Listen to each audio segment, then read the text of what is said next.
羅馬人書注釋，羅馬書第5章第4講。我們再講羅馬書第5章第7節，為義人死是少有的，為人人死或者有敢做的。前面我們講過，這個義人跟人人是指同一個人。問題是就算有人願意為義人人人死呢，為罪人死是不可思議的。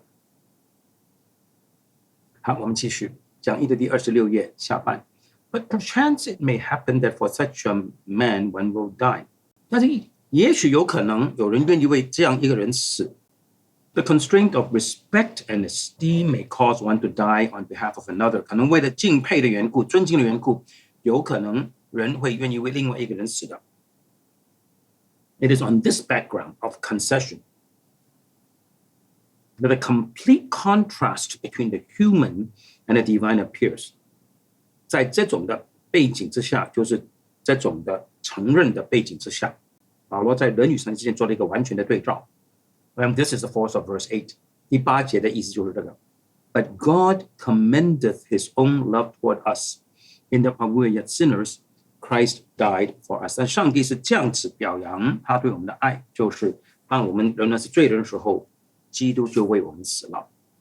In the human sphere, scarcely for a righteous and good man will one die. 在人類的範圍裡面，差不多沒有人願意為義人人人死的。But God exhibits and commends his love in that it was for sinners Christ died. 可是上帝向我們顯明推薦他的愛，就是基督是為罪人而死。There is particular emphasis on the fact that this is God's own love. 保羅特別強調，這個是上帝自己的愛。Literally, it means the love of himself. 直接來翻譯的話，就是屬於他自己的愛。Not as love born to himself. 不是對他的愛 of which he himself is the object. 不是他作為愛的對象，不是的。But as the love that is peculiar to himself and commended by the fact that it was for sinners Christ died. 這個是上帝獨有的愛 peculiar to himself.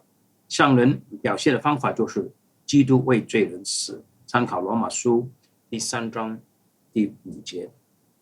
The love of God is here brought into direct relationship to the death of Christ. 在這裡，上帝的愛和基督的死直接連上了關係了。In verse 6, this relationship is implied because of the close connection between verse 6 and verse 5. 第6節，因為第6節跟第5節有密切的關係，所以這個關係是暗示了。But now it is expressly stated. 但是在這裡第7、第8節呢，保羅現在就明文的就說了。And the relationship is that the death of Christ is the manifestation and expression of the love of God. 而這裡的關係就是說，基督的愛是上帝的愛的彰顯，上帝的愛的表達。The death of Christ does not constrain or elicit the love of God. 不是基督的死激勵上帝父上帝的愛 but the love of God constrained to the death of Christ. 乃是上帝的愛激勵基督的死，推動基督的死 as the only adequate provision of his love. 而基督的死是唯一能夠足夠提供上帝的愛的方法。The love of God is the impulsive force. 上帝的愛是推動基督的死的動力 and its distinctive character is demonstrated in that which emanates from it. 而上帝的愛的獨特的性質呢，就是從它所流出的證實了。The clause, while we were yet sinners, is parallel to while we were yet weak in verse 6. 我們人做罪人的時候，第8節呢是與第6節，當我們仍然是軟弱的時候呢，是平衡的。They are mutually definitive of one another. 他們是相互為定義的。As in verse 6, our attention is drawn to the fact that the love of God is exercised to men as sinners and while they are sinners. 第6節的焦點是這個事實，上帝的愛是在人身為罪人的時候，還做罪人的時候採取行動的。It is not constrained by qualities in men which would evoke the divine complacency. 這個愛並不是因為人裡面有什麼優點，以激發出上帝喜歡他的。And in like manner, the design of the death of Christ has respect to men as sinners and contemplates a benefit of which men as sinners are to be the beneficiaries. 同樣的，基督的死的目標是為人身為罪人的人為他們帶來好處。人身為罪人是這個好處的受惠者，就是救恩的意思。Romans chapter 5, verses 9 and 10. 羅馬書第5章第9節到第10節。Much more than, being now justified by his blood, shall we be saved from the wrath of God through him.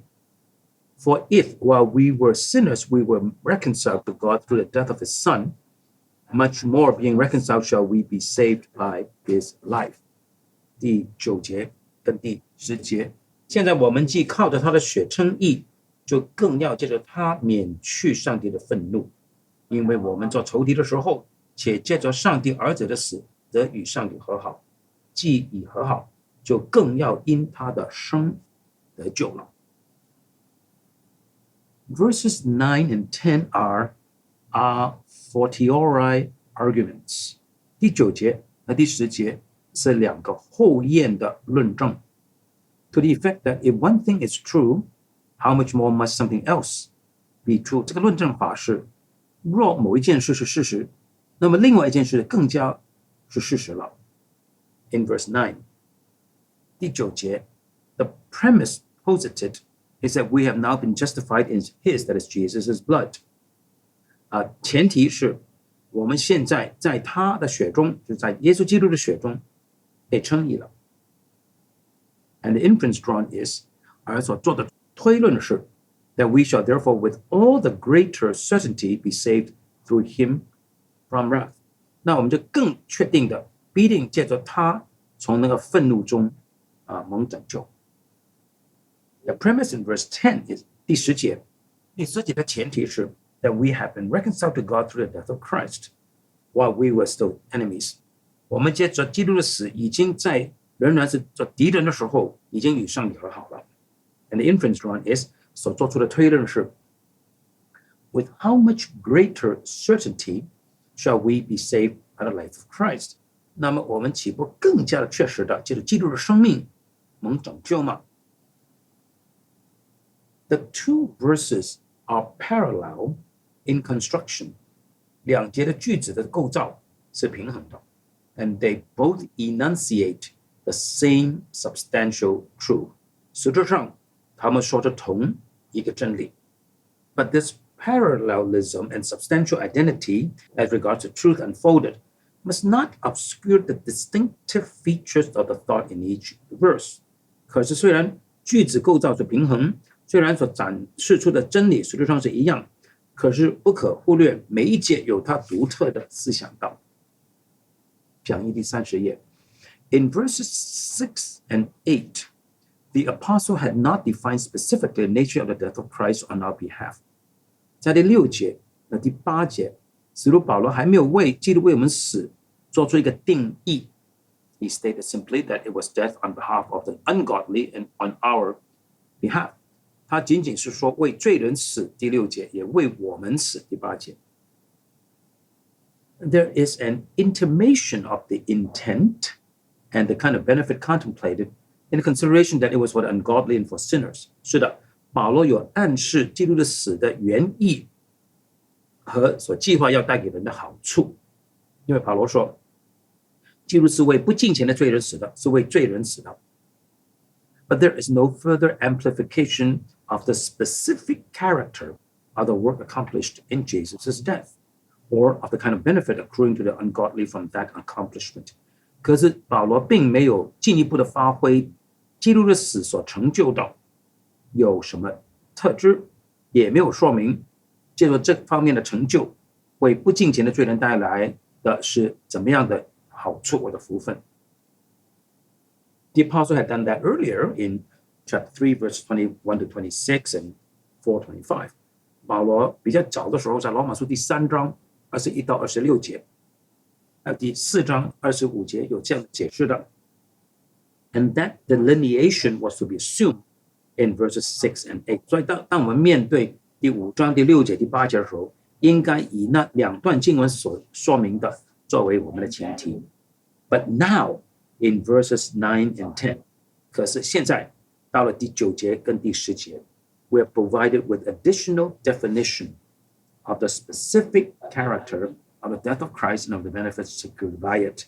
現在呢，保羅進一步給我們一些的定義，就是基督的死的特點和借助這個死所確保的是怎麼樣的福分或者好處。It is not to be overlooked, of course。當然我們不可以忽略。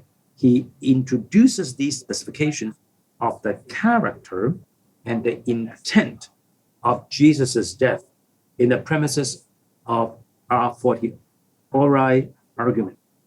保羅是在一些後驗論證的前提裡面提到基督的死的特點跟原意的 and they are in that respect assumptions on which he bases other conclusions as his main interest。 所以這些是保羅的前提，從之他推出一些的結論。But as premises, they are eloquent of what the death of Christ is conceived of as being and accomplishing。 但是虽然是前提，卻很清楚告訴我們基督的死的本質是什麼，和他所成就的帶來的是什麼的好處。In verse 9， 第9節 The death of Christ spoken of in this instance as his blood is viewed from the aspect of what it accomplished in reference to justification。 第9節基督的死或者他的血是從他在稱義上所成就的來考慮的。 Having now been justified in his blood， 既然借助他的死被稱義。 We have been frequently confronted with the subject of justification in the earlier parts of the epistle。 在羅馬書的前文，我們多處看到稱義這個主題的 and it had been used uniformly of that forensic act of God。 每次稱義出現都是指上帝在法律上 forensic 的作為的 by which we are declared to be righteous and accepted as such with God。 就是這個宣告，上帝宣告我們為義，也接納我們為義。 The justification inseparable from faith on the part of the subject。 這個宣告是與相信的人或者這個稱義的對象的信心是不可分割的。 It is possible, however, that in this instance, the term is used in a sense coordinate with the reconciliation of verses 10 and 11。 但是很有可能在這裡稱義的意思呢，是要與第10節、第11節的與上帝的和好連上關係的。And in that event， 若是如此的話呢 applies not to actual justification by faith， 它那麼就不是指具體的因信稱義 but to the objective ground established by the death of Christ， 乃是基督的死所設立的為稱義所設立的客觀的基礎。 Paul uses the substantive derived from this same term in the sense in verse 18 of this chapter, as will be shown at that point。 保羅在第5章第18節是這樣用這個詞的，是一個動詞用來做名詞的 substantive。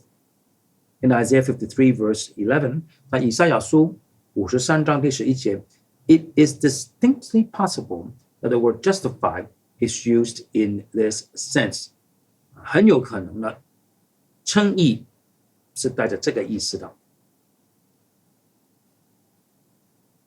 And the parallelism in verses 9 and 10 would create some presumption in favor of regarding justification in verse 9 as similar to reconciliation in verse 10。 我們再說第9節跟第10節之間的平衡性呢，給我們足夠的理由相信，在第9節的稱義和第10節的與神和好是相似的。 On this interpretation， 根據這樣子的解釋， the blood of Christ will be construed as having in itself objectively a justifying effect。 根據這個解釋呢，基督的寶血本身客觀來說有稱義的效果。And the justification in view would consist in 那这个称義的意思呢，就是 the obedience and righteousness of Christ, which is the ground of actual justification through faith. 這個稱義是指基督的順服和基督的義，基督的順服和基督的義是作為具體因信稱義的依據的。If, on the other hand, justification in this instance is interpreted in a sense which is all but uniform in Paul, 從另外一個角度來看，假如這裡的稱義的意思呢，就是與保羅在其他經文所用的稱義的意思一樣的話呢， then what the apostle has in mind is our actual justification, viewed as taking place through the blood of Christ. 那麼保羅的這裡的意思就是指我們具體上被稱義是借着基督的寶血所成就的。It comes to us in Jesus' blood. 這個稱義是借着基督的寶血臨到我們的。And the latter is the ground of our justification. 基督的寶血是我們稱義的根據。It is Jesus' blood that secures our justification. 確保我們稱義的是基督的寶血。And it comes to us in the sprinkling of his blood. 稱義是透過他的血被灑而臨到我們的。目的做一個結論。On either alternative, the blood of Christ is stated to have efficacy and virtue in reference to that which is the cardinal doctrine of this epistle. 無論用哪一個解釋，基督的寶血是大有功效的，是對羅馬書最基要的教義稱義是大有功效的。Justification is strictly forensic in its nature.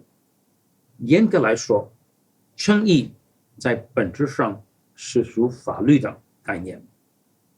And therefore, the blood of Christ, whether viewed as constituting justification or laying the ground for our justification, must be interpreted as having forensic efficacy.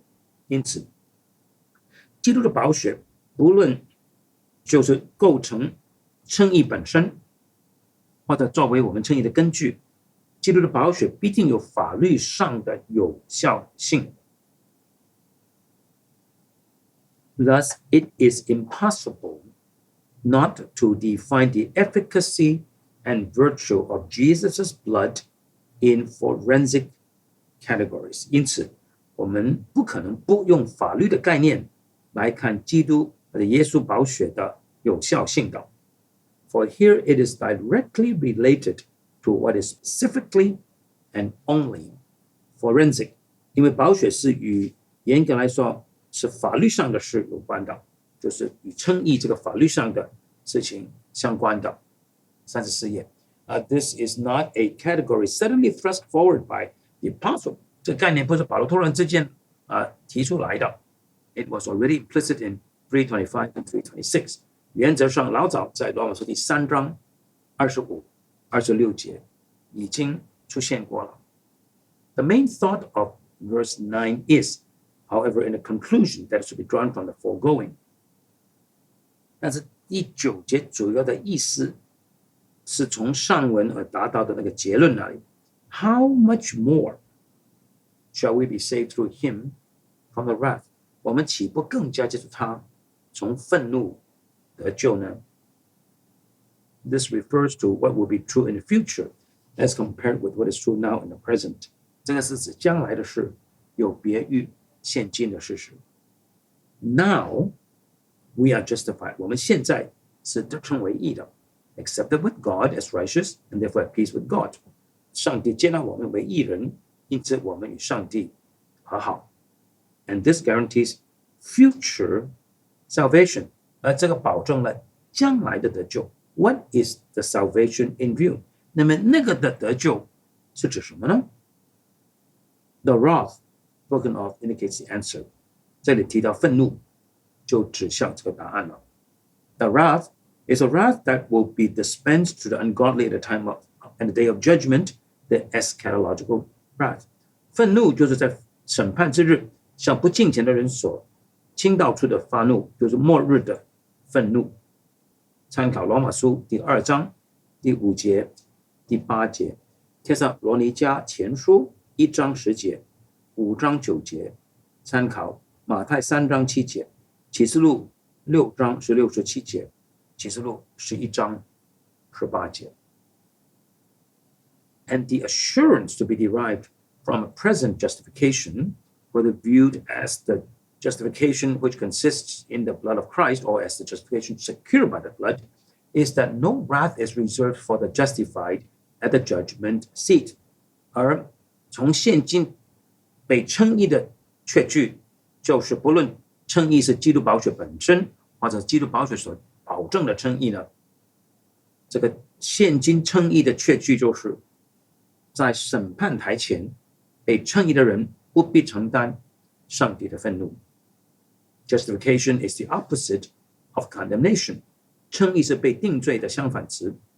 And justification is complete and irrevocable. 而稱義既然是完全的、完整的，不會返回的， there is no condemnation reserved for those who are in Christ Jesus. 因此那些在基督耶穌裡的人呢，就不必面對被定罪了。羅馬書第8章第1節。It is symptomatic of the confidence expressed in verses 2 and 5 in reference to the hope of the glory of God that the apostle would now explicate another aspect of that hope. 現在保羅解釋盼望上帝的榮耀的另外一個層面，表達出第2、第5節對盼望上帝榮耀的 confidence 的信心確信，namely 就是說 the assurance of deliverance from that which epitomizes the displeasure of God and alienation from him. 信徒有了確據，必定從上帝的不喜悅和與上帝隔絕的巔峰，就是他的審判，被救出來。It was not irrelevant for the apostle to speak in terms of negation as well as affirmation. 保羅不僅從負面說，也從正面說，這個與他的主旨不是無關的。The hope of glory is negative as well as positive. 榮耀的盼望，一方面是負面的，也是正面的。In order to be positive, it must be negative of all that sin entails. 為了顯明這個盼望的正面性，必須同時顯明罪所有層面的負面性。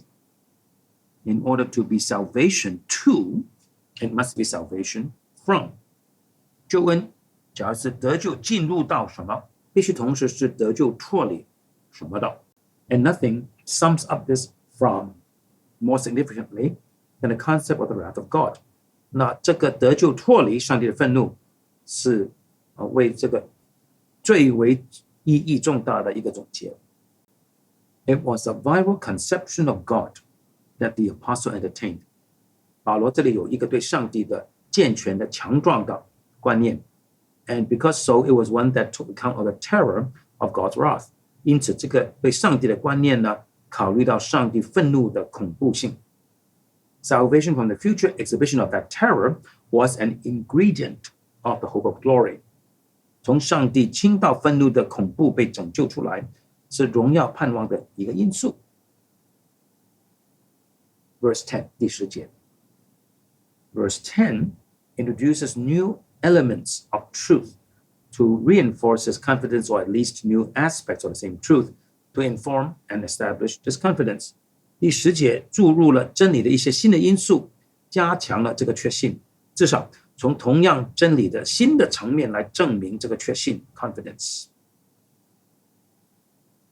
The analysis of this text requires us to take note of the import of the various expressions. 要分析這節經文呢，必須注意到這些經文裡面某些表述的意義。Number one， 第一方面的表述 ，While we were enemies， 當我們還是敵人的時候 ，the word enemies should be understood passively, not actively。做敵人這裡是被動的，不是主動的。That is to say， 意思就是說呢 ，it does not refer to our active enmity against God。不是指我們主動的做上帝的敵人 ，but to God's holy hostility to and alienation from us， 乃是指上帝對我們有着聖潔的敵意並且與我們隔絕。The word is used in this sense in 11:28. 保羅在羅馬書第11章28節是這樣子用敵人這個字的 to denote the alienation from the favor of God to which Israel had been subjected. 以色列是與上帝的恩寵隔絕的。It is contrasted in this latter instance with beloved. 做神的敵人呢，就是與被愛、蒙上帝所愛相對照。And means obviously beloved of God and not the love of Israel to God. 當然就是指蒙上帝的愛，而不是指以色列对上帝的愛。Hence, 因此 enemies refers to a hostility of which God is the agent. 仇敵是指上帝的敌意，是上帝在做仇敌。And means that the alienation to which Israel had been subjected in God's judgment. 以色列因為上帝的審判的緣故，伏在這個敵意，伏在這個隔絕之下。Furthermore, 再者 in 11:28, 在羅馬書11章28節 the sense of active hostility to God is not appropriate to the context.